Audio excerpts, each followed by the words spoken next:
Stone Door says, does the conventional wisdom of dollar cost averaging and don't reuse addresses need to change? People with many small UTXOs seem screwed as fees increase.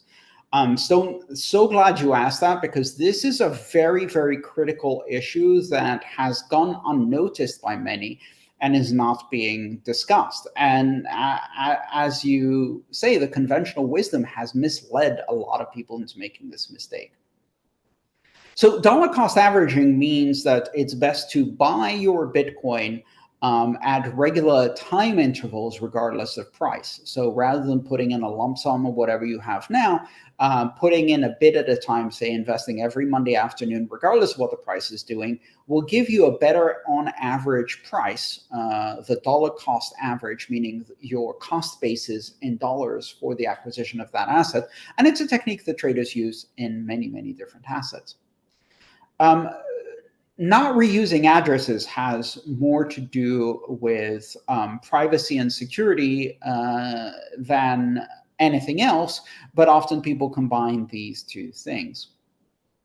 The problem comes when people don't understand the next important step, which is just because you bought the Bitcoin every Monday doesn't mean you also withdraw it immediately. So the problem isn't combining DCA and don't reuse addresses. The problem is combining very small amounts DCA and address reuse advice with my advice of not your keys, not your coins, don't leave money on exchanges. And instead what you do is you buy every Monday and then withdraw every Monday. And honestly, it doesn't matter if you withdraw to the same address or not, because the problem of UTXOs exists whether they're in the same address or not. It doesn't really matter. Each withdrawal will be at least one, possibly more, but hopefully just one UTXO. And if you're withdrawing every Monday, the tiny amount that you just DCA'd, you're going to pay a fee for that withdrawal, but then you're also going to end up with a pretty small UTXO sitting in your address. Same address, different address, doesn't matter. You still have a small UTXO. And so you end up with this fragmentation. You end up accumulating dust. And then when you try to spend that, you're like, oh, great, I have $1,000 in my account.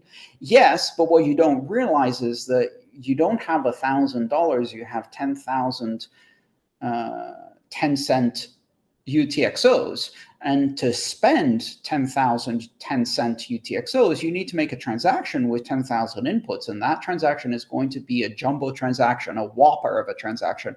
And the fees on that are going to be huge. And you're going to end up chewing up a significant percentage of your investment in paying for those fees. So how do we tweak this advice in a practical sense, right? Because that doesn't mean stop dollar cost averaging, and it doesn't mean leave all your money on an exchange. It means understanding the technical nuance and applying it correctly. And the way I would do it, and in fact, the way I did do it, is if I'm dollar cost averaging small amounts, not in the hundreds or thousands of dollars, and I don't want to have UTXOs that are small, under, I would say anything under $500 in the current price environment in Bitcoin is a small UTXO. So if I don't want to have UTXOs that small, what would I do? Well, I can dollar cost average every Monday, but only withdraw once the amount that I have on the exchange is at a level, the balance that I have is big enough.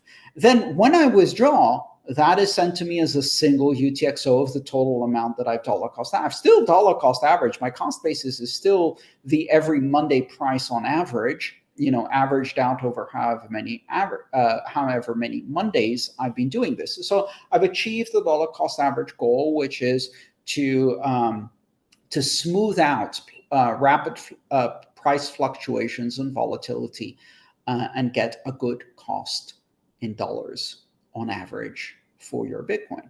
So I've achieved dollar cost averaging.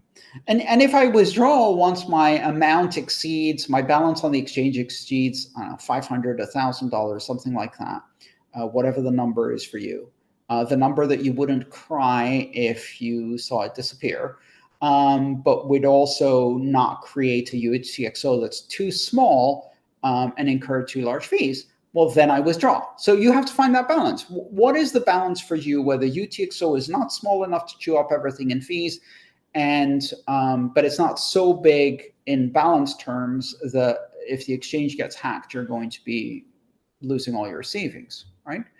And so DCA and don't reuse addresses are still good advice. And the not your keys, not your coins, don't leave money on exchanges is still good advice. But no advice is perfect for all circumstances. And just because you have advice doesn't mean you take the maximal position of each statement and then combine them all to create the maximally best scenario. That's not how life works, right? There's nuance here and there's technical details you need to understand.